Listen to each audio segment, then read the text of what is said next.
keystone species is one which is essential to the functioning of the ecosystem as a whole. Keystone species are the biological foundation that support the entire interdependent network of life.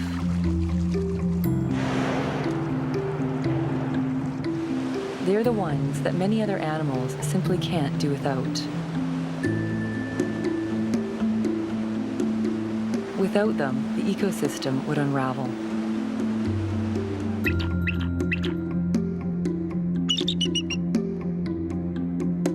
In British Columbia, the Pacific salmon are the keystone species.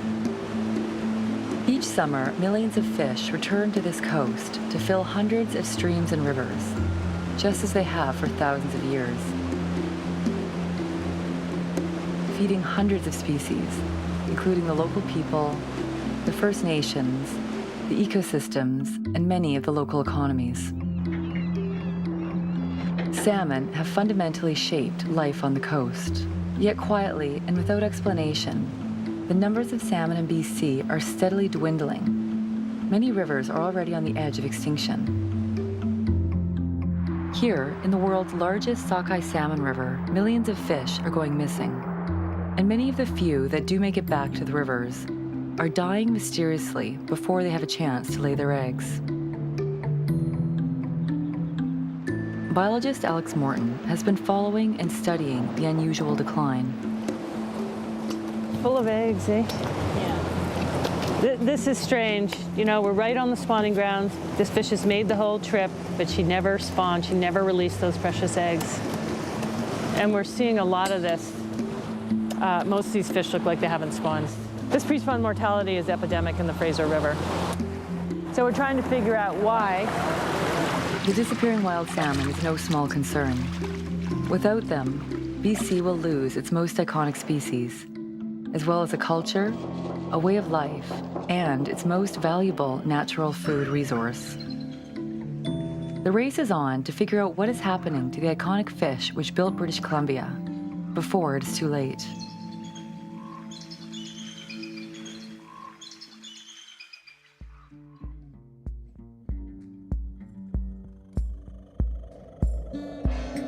Not so long ago, the Fraser River was the mightiest sockeye salmon river in the world. Hundreds of millions of salmon returned to the tributaries that branched into a vast network of hundreds of rivers and streams, totaling thousands of kilometers in length, that infiltrated the entire southern half of British Columbia with salmon. The mysterious decline in the productivity of the Fraser River sockeye began in the 1990s. With each passing year, the productivity continued to fall. This was blamed on many things. Perhaps the waters were too warm. Maybe the fish were starving out at sea. Perhaps it was overfishing. The Department of Fisheries closed the commercial sockeye salmon fishery, but even that didn't seem to help. Even without the pressure of commercial fishing, the numbers of returning salmon continued to plummet. Something was very wrong. Alex Morton has been working as a biologist in the remote wilderness of the British Columbian coast for over 30 years, watching and studying the decline of BC's wild salmon. This is the problem. This farm is just pouring out disease and pathogens, and our wild fish are swimming through it. I know, I've seen with my own eyes what happens to them when they go by. When industrial fish farms moved into her neighborhood, it soon became apparent they were having impacts on the wild fish. The most obvious symptom was a dramatic rise in parasitic sea lice on the tiny juvenile wild salmon, who don't naturally carry the lice. And sea lice aren't the only problem, but you know when these fish have lice on them from the farms, that they're also being exposed to whatever bacteria and viruses are on these farms at the same time. The salmon farm or salmon feedlot is a whole different situation. It breaks the natural laws that make salmon move. So they hold 600,000 to over 1 million fish stationary in one place. This amplifies the waste, but also, most seriously, the pathogens. Because it's so easy for viruses and bacteria to jump fish, to mutate, and then explode out of the farm in a billowing cloud. This is the major wild salmon migration route in British Columbia. That's where they put the salmon farms. They're clustered in these little narrow channels. Now, when one of these farms has a disease outbreak, so many viruses come out of the farm that they actually fill the entire channel. And then here come the Fraser sockeye, and they go through this channel and they come out the other end. And when the fish go on, they're contaminated, without a doubt, with whatever is coming out of those farms. So if we just look at the timing of the situation, the Fraser sockeye began to decline in the early 1990s, at exactly the time that the salmon feedlots were put onto their migration route. The one run that is not declining is never found in those salmon farms and appears to be going around the southern end of Vancouver Island, and those are the Harrison sockeye, and they have been increasing over the same time period. Is it a coincidence that the only sockeye that are doing well are the ones that are not passing close to the salmon farms? The Department of Fisheries and Oceans, otherwise known as DFO, is the agency responsible for the protection of fish in Canada. In 2006, DFO tasked one of their employees, Dr. Christy Miller, to look into the disappearance of the Fraser fish. Dr. Miller heads up a cutting-edge research lab, which uses an emerging science called genomic profiling, which gives scientists an unprecedented insight into the life history of a salmon. Dr. Christy Miller, her work, genomic profiling, the way I see it is she makes the fish talk. It's like sitting a fish down in the office and saying, how are you feeling? So in all our bodies, we've got these switches that turn on and off in our cells depending on what kind of experience we're having with life. And she found that the ones that died before they spawned had all these switches flicked in their cells, and the ones that lived had a whole different pattern of switches. So she's like, okay, so the ones that are dying seem to be dying of the same thing. Well, that was huge, because all the other scientists that tried to figure this out were like, God, they're dying of everything, you know? They couldn't figure it out. And when she read these switches, they were like leukemia, retrovirus, brain tumor, immune system decay. And she looked at that and went, salmon leukemia. Salmon leukemia is this virus that raged through the salmon farming industry right at the beginning when it went into Campbell River area in the early 90s. The salmon leukemia virus attacks their immune system, so they die of something else. It's a retrovirus like AIDS.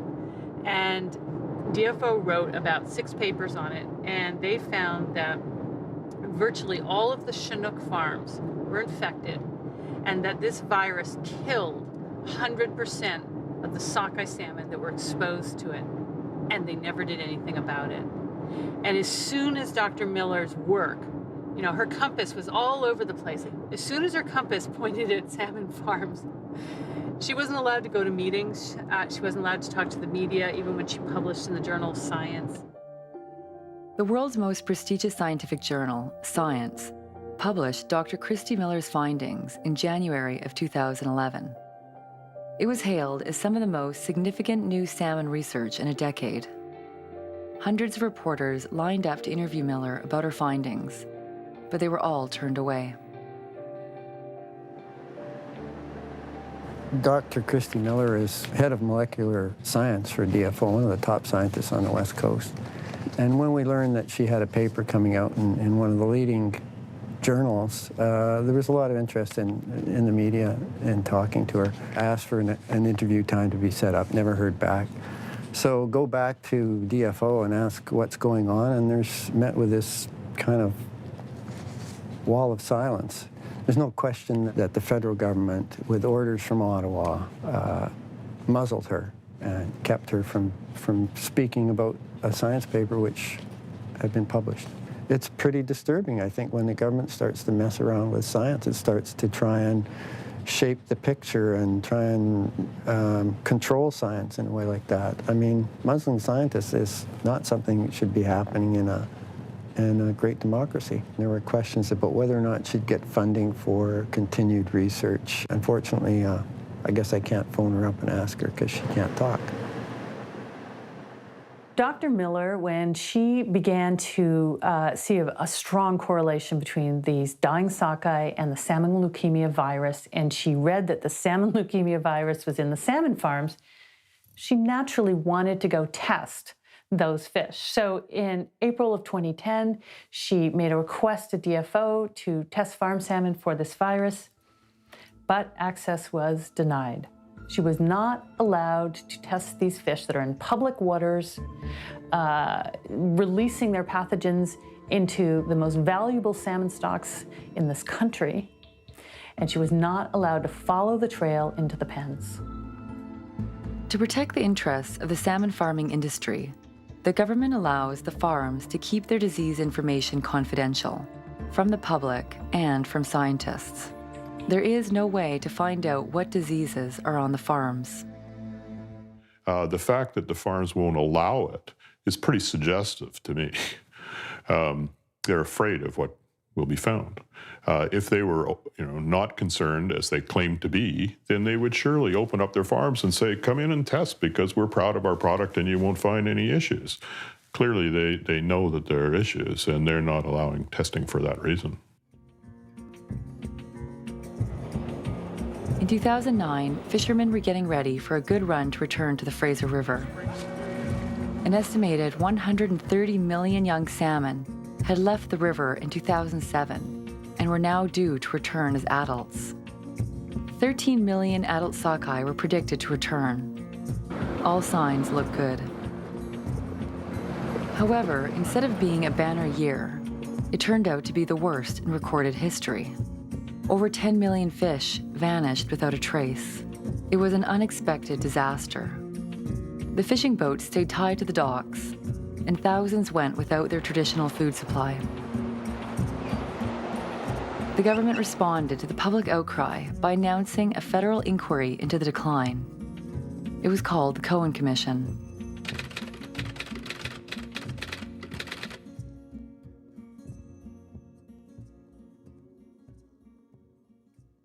Well, it was the first ever federal inquiry we've had on any fish species in Canada. We never had a commission on the collapse of cod, and that was a huge loss to Canada and to the world.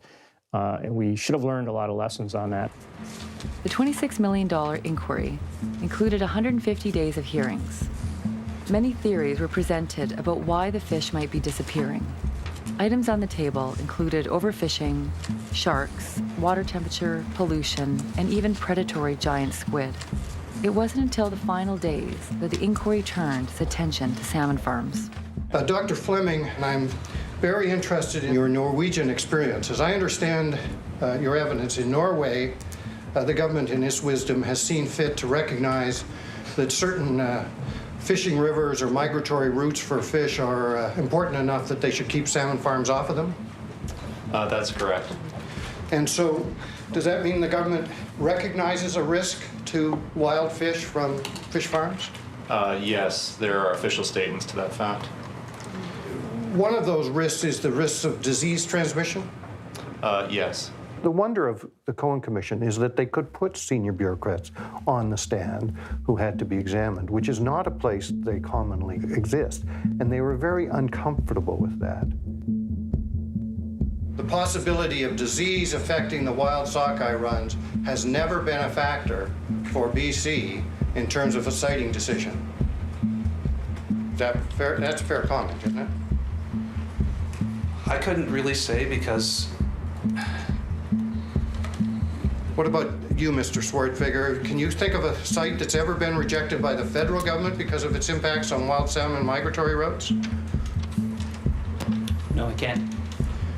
At least 10 fish farms approved right in the narrowest channel of the Discovery Passage, the narrowest place the wild salmon migrate through. Was that risk considered when they were approved? Wild fish get infections. I'm no expert in fish health, but my belief is wild fish get infections, whether as part of a natural course of fish being in the natural environment. DFO, are they in a conflict of interest? Yeah, I think they're in a serious conflict of interest. They have to, by their mandate, they're supposed to protect wild fish, and by their political masters, they're supposed to support the development of an aquaculture industry. In the final days of the inquiry, Justice Cohen called on DFO's Dr. Christy Miller to testify about her findings. For the first time, the public would have a chance to hear Miller speak about her discovery, since her gag order had been imposed. What you found is some sort of new virus. Your leading suspect was salmon leukemia virus. Yes, it was. And if in fact that's the case, this in fact may be the smoking gun for the 2009 declines. It could be the smoking gun. She's doing some fantastic work under very difficult conditions, and in conditions where she says she's been intimidated by her managers for reporting on health issues around wild salmon. She felt intimidated about the potential loss of her data if she went public. She felt intimidated in terms of her budget, and so that was extremely revealing.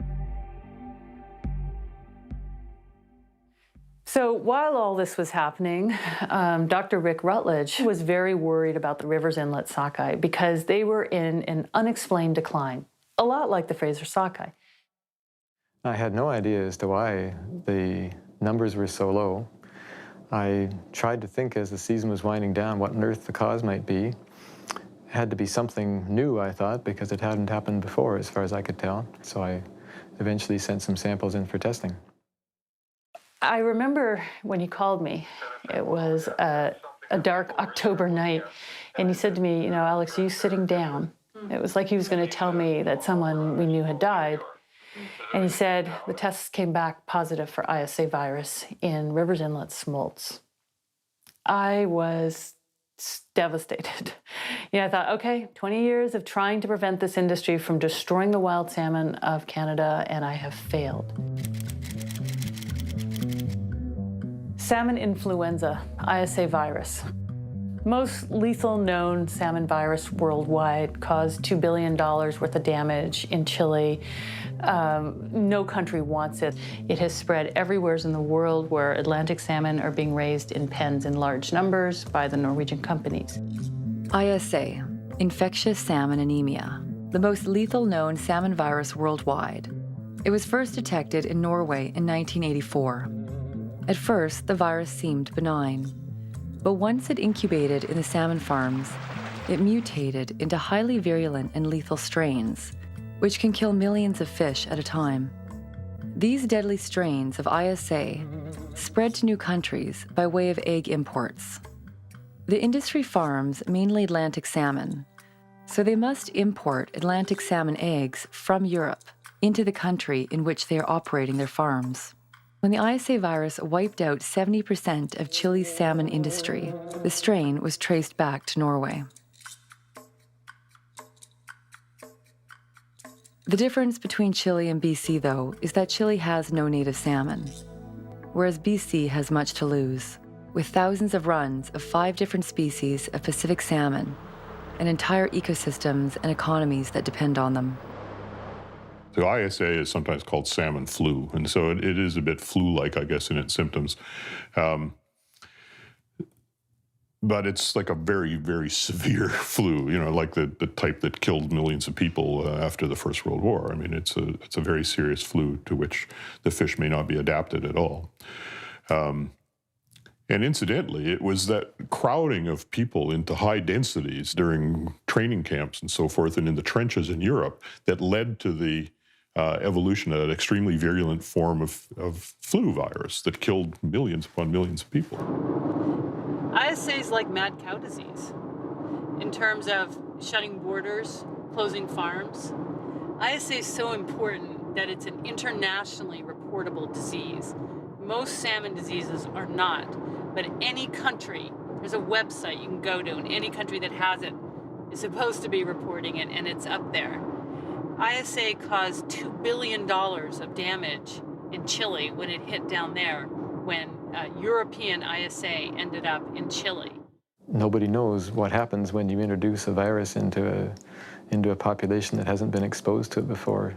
It might be totally benign, or it might have a devastating impact like smallpox had in the Aboriginal populations in North America, or the bubonic plague had in Europe. This is something I thought we were working to prevent coming into British Columbia. But my first response was get out in the rivers. Let's have a look around. Let's see where this is. It's the same thing I did when I found the sea lice in 2001. I just made a net and just went around and started looking at all the fish. Because if you just sit there with that bad news, it destroys you. But if you can get out and do something, it's a lot healthier.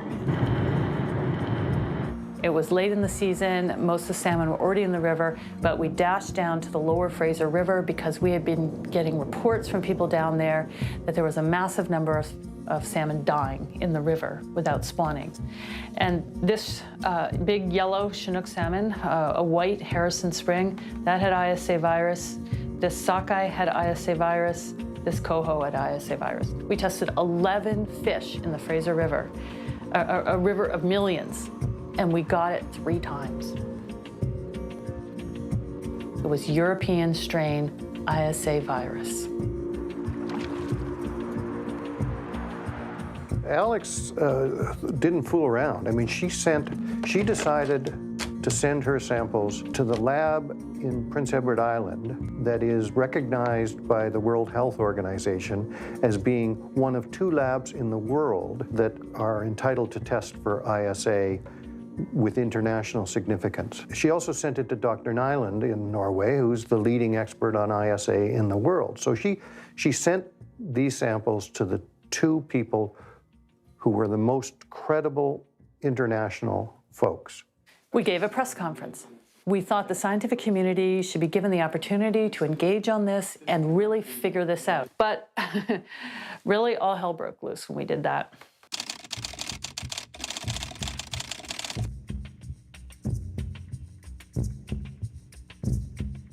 The CFIA came and took our samples and said they were going to run tests, and we were supportive of that. The Canadian Food Inspection Agency contacted me and asked me to turn over all my samples, which I did.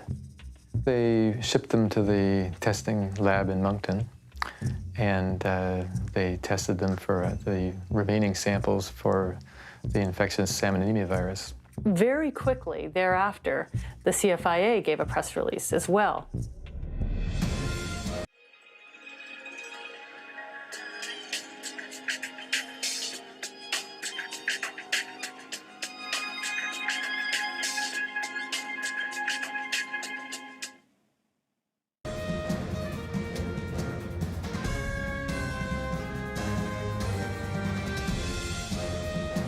The Minister of Fisheries came out and said that all of them were negative, that our results were completely wrong. They did a press release basically to refute our findings, to say that there was no problem, there was no ISA. They said everything was negative. I was surprised, and I'm distressed about it. This is a serious matter, and the government is not taking it sufficiently seriously in my mind. We were standing on a riverbank, actually, listening to it on our cell phones, and I kept waiting for them to address the whole issue, what was happening in the Fraser River, what we had found down there.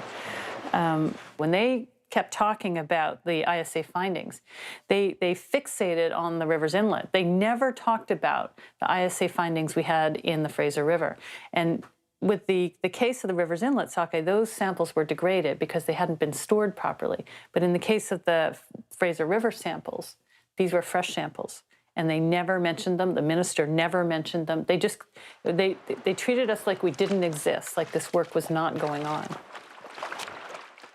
I had been allowed to look at all the Cohen documents prior to this time. I was a participant, a legal participant, and reading their emails, they were fighting us. Not trying to protect us. This is an internal CFIA email from Joseph Bears to a whole list of people. It says, Con, it's clear that we're turning the PR tide to our favor. And this is because of the very successful performance of our spokes at the technical briefing yesterday. You, Stephen, Peter, and Paul were a terrific team, indeed. Congratulations. One battle is won.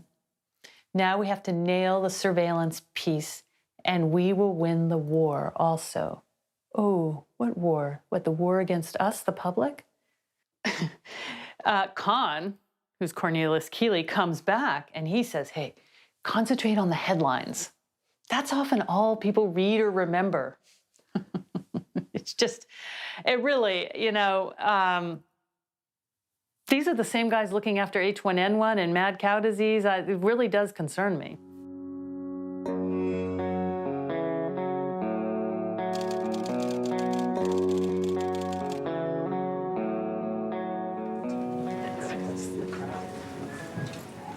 How dangerous is the ISA virus? I think a measure of that is the fact that Justice Cohen reopened the entire inquiry. The lawyers had gone home. The rental of the room was over. You know, everybody was just in the write up the report mode, and he reopened the whole inquiry just before Christmas. All labs that had tested for the ISA virus were invited to speak at the Cohen Commission's ISA hearings. Dr. Fred Kabenji, based on Prince Edward Island, heads up one of only 2 world reference labs for ISA. Dr. Art Nyland from Norway, considered to be one of the world's experts on ISA. Dr. Christy Miller, head of the genomics lab for DFO. And Dr. Nellie Gagne, DFO's reference lab, and the lab used by the CFIA to test for ISA. When Nell Gagne, who did the test for them, actually went on the stand, she said she had gotten weak positives, and for her, the results were inconclusive. Were your RT-PCR results inconclusive? We reported them as inconclusive, and in this case, all samples submitted showed extensive to total degradation of RNA. And the problem was the samples were so degraded. You know, now, a year after tracking viruses, I am amazed that we got an ISA hit at all in those samples. They were in a household freezer for months. It's not a negative. So for the federal government to come out and say all the results, test results were negative, was not correct. The hearings then turned to the fresher samples that had been tested by the 4 different labs. Dr. Nyland, I'll turn my next set of questions to the testing that you've done. I understand you've tested several batches. What were your results? Did you obtain any positive RT-PCR tests for ISAV in those samples that you tested? Among the first 48, I had 1 positive. In that testing, we found 2 positive samples out of 48. We did indeed obtain ISA sequence. There's only one lab that didn't find it, and that was the reference lab from DFO in Moncton. And, you know, it turns out they were sampling a totally different segment from everyone else who actually found the ISA virus. And you know, we've got 3 or 4 labs that are finding it, and one that's a government lab that's not. You know, you have to pause and wonder what's going on, whether they really do want to find it or not.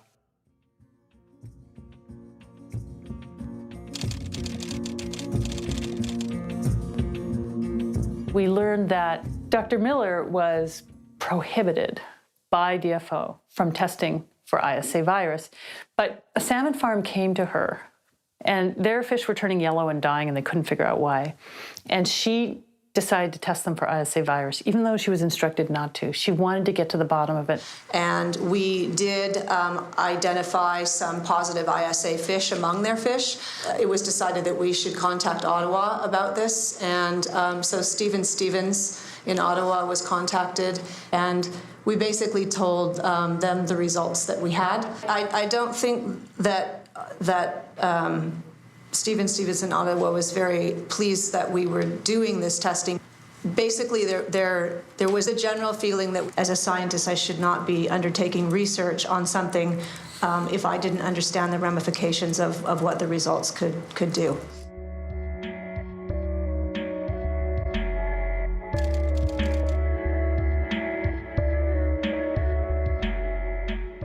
Everyone who's reported the virus has suffered a consequence. Kabengi got his lab audited. Dr. Neeland had an ethics challenge against him. Dr. Miller gets muzzled as soon as her work takes her towards the fish farm viruses. Everyone who tries to speak up about these viruses gets shut up in some way. 3 leading labs around the world, and including DFO's own lab in Nanaimo, had found ISA. And CFIA's response was to attack those labs. They went in to Dr. Kabenji's lab and tried to attack Dr. Kabenji's credibility and the credibility of his lab, and to use all of the mechanisms of government that they could do. Any positive result is a difficult result. People don't easily accept positive results, and the automatic reaction will be try to find some way of explaining it away in some form. So yeah, that is always the case. It's always there as long as you come up with a positive result. But we are so confident in our work that we just cannot sweep it under the rug. So we are continuously testing, and once we find a positive result, we report it as it is. Dr. Kabenji had the temerity to announce positive test results, and the result, his lab is being analyzed by you. And Mr. Stephen, I suggest to you that the federal government is going to try and take away his OIE certification as a punishment for this. I predict within the next 12 months, Canada will go after his credibility. Isn't that right? I disagree. 11 months later, the Canadian Food Inspection Agency would attempt to strip Dr. Kabenji of his World Reference Lab status, citing results from an audit they had conducted on his lab. If Dr. Kabenji's test results are officially recognized, then BC would be internationally listed as positive for the ISA virus. But if the CFIA's attempt at suspending Dr. Kabenji's status are successful, then BC will remain listed as free of ISA, despite the numerous positive test results. What's happened in Canada is salmon disease has become a federal secret. And the reason we found out at the Cohen Commission is that if this flu virus is confirmed in British Columbia, they say the border is going to close for BC farm salmon to the US and China. Let's say we do find ISA in BC and all of a sudden markets are closed, then there will be no trade, basically. That's when a real aha went off in my mind. I'm like, oh, I totally get this now. You guys are hiding this because it's going to damage the industry. It was so transparent and clear. So, this is where you can see the size of the thing that we're coming up against. This is international trade. Our tests are saying ISA virus is here. The province has told these trade partners that it's not here, and these fish are going over the border. Is this spreading ISA down the coast of California? Is this spreading ISA into Washington State? We don't know. They won't accept the results of any other lab than the Moncton lab. They know the Moncton lab is incapable of finding it. The results have to be confirmed through our National Reference Laboratory. And my understanding as of this date, none of those tests, and as of this date today, none of those tests have ever been confirmed from our National Reference Laboratory. So there is no evidence to support that ISA is occurring in either wild or cultured salmon in BC? Yes, there is no evidence to support that. Do you think ISA is here? Yes. Well, certainly ISA is here. I clearly believe that there is a virus here that is very similar to ISA virus in Europe. There have just been so many positive tests from different labs. The sequences that we have detected in samples from British Columbia have all been of European genotype.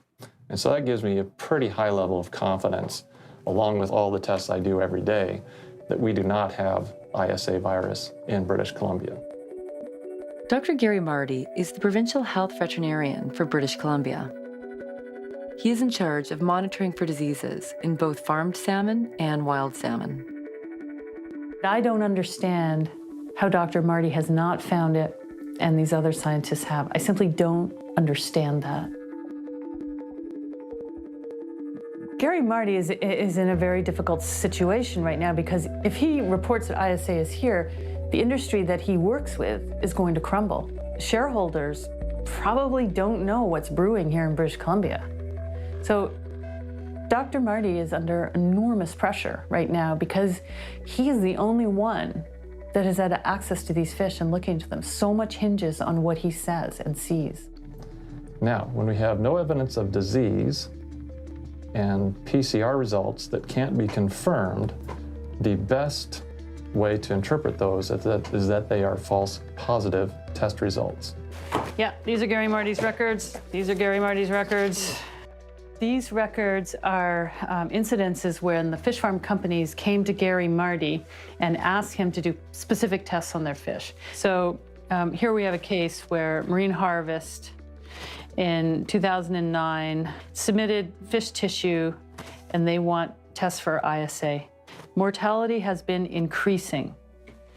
And so in this report where they've asked for a test for ISA, he says, sinusoidal congestion is one of the classic lesions associated with ISA-V infections. Okay, but look at this one here.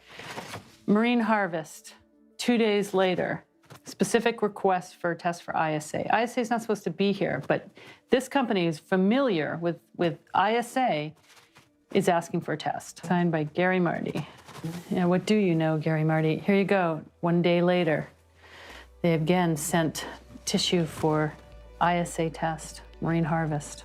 It was not designed as a public document, so that's one of the unfortunate drawbacks of release of these records to the public. This is another one, I don't know what it means, but sampled 4 fresh morts with hot guts. Mortality increased over the last 2 days. You know, in the reports, Gary Marty does say he sees sign of ISA. To confirm the disease, you actually have to have sick fish that have signs in them that are consistent with the disease. But there you go, that's an ISA lesion, that's an ISA lesion. There's a fish that died of ISA lesions. ISA lesions, according to Gary Marty. There were 55 instances where I put in a diagnosis that was described as a classic lesion of the ISA virus. Right, so that's a fact. But then what you do, we also had a specific PCR test that looked for the ISA virus, and all the tests have been negative consistently, no virus. You have to have sick fish, because if this disease were present here, it would be killing large numbers of fish. We're in the river and there's dying fish everywhere. People are very alarmed, particularly this year. Fish are vanishing, horsefly, lower Shuswap, rivers of the Central Coast. We go into places and we see more dead fish than alive. Sometimes we can't even see an alive fish. All pre-spawn mortality. There's a lot of fish dying on this coast, in the farms and in the rivers.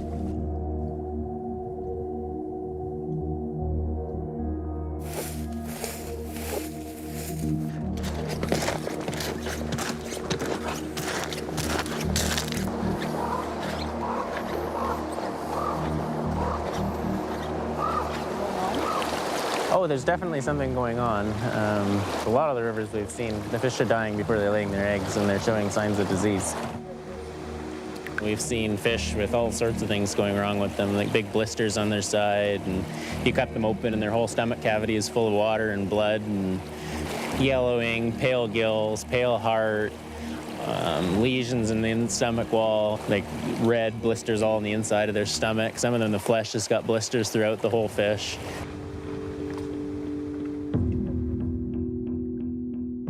This yellow one, the gills are quite pale. Like normal gills should be dark red and fairly clean. And the gills get really mucousy on a lot of these sick fish we've seen. Like you can see it's just completely mucousy, which could be a sign of diseases like ISA is kind of a fish flu. So how does a fish breathe when they've got that much mucus on the outside of their gills? The most distinguishing feature is the really big pop eyes. Yellowy on the outside with lots and lots of little pinpricks of red all over the outside. The insides, I'm not a vet, but I can tell something's wrong with that fish. That's sort of the spleen, but it's all conjoined into one big lump. It just starts bleeding out of the flesh, and then it's all throughout the meat. Like you can see, those little blisters are getting to the point that they're coming through the skin. All this bloody water liquid was in the belly. It's basically bled to death from the inside. Pinprick red blood spots seem to be associated with the more diseased, sick-looking fish. Supposedly bloodshot on the inside of the belly is one of the symptoms of ISA, but we won't know until we actually get test results back what's causing it. speckly red showing up all through on this one. Heart starting to get those blisters all over it. So what disease is that bad that it can cause that? I'm not entirely sure, but hopefully we'll find out. It just goes on and on and on. Things I've never seen before. They're sick. You can see one or two sick fish, but when you see half the fish or more than half the fish in a river that look like they're definitely going to die before they spawn, it's bad. And all these fish appear to be dead pre-spawn. The legs. So look at all the fish that are here. Look at them all dead, all pre-spawn. It's pretty obvious that there's something going on. If you've actually walked any of these rivers or gone fishing, I don't think they're all dying necessarily of the same thing, but they're definitely dying of disease. It's basically all over the province. There is some rivers that seem to be doing better than others, but yeah, it's province-wide. We definitely should be doing this work now. We should have been doing it for years.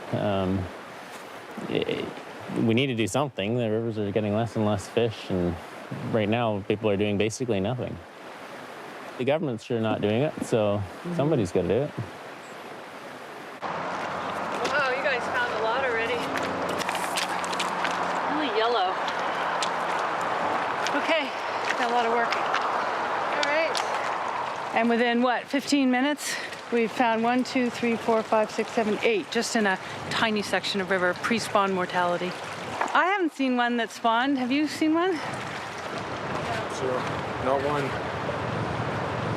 Viruses are delicate. You gotta get them in cool right away and keep them fresh, and that's why we work so fast. Oh, he's got that Calamaris. Yes. It is a huge challenge to get these samples to the labs in time, and we need a lab in British Columbia. It's ridiculous. I'm not allowed to use the labs at DFO. I'm not even allowed to talk to them. I mean, I'd like to drive to Nanaimo with these samples right now and put them in a -80 freezer in Dr. Miller's lab and have her look at them. She can do 200 fish a day for 40 pathogens. We're gonna spend $200 on just this fish for 3 viruses. I mean, these fish are dying, they have a problem.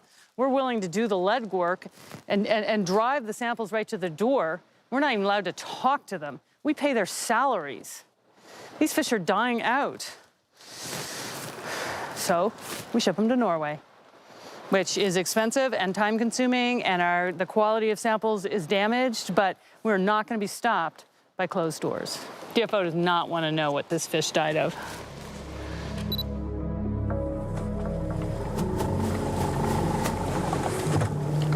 If I could track these viruses anywhere as I wanted, I'd go straight to the salmon farms and I'd look in those pens and I'd pick their sick-looking fish and I would rush them to the labs, fresh tissue. Because the labs say the fresher, the better in a fish that's actually dying of the disease. Then your chance of being able to culture it is much greater. But, we're not allowed to do that. So this whole search for the virus is being really slowed down. It's being impeded by the lack of ability to go to the farms and test.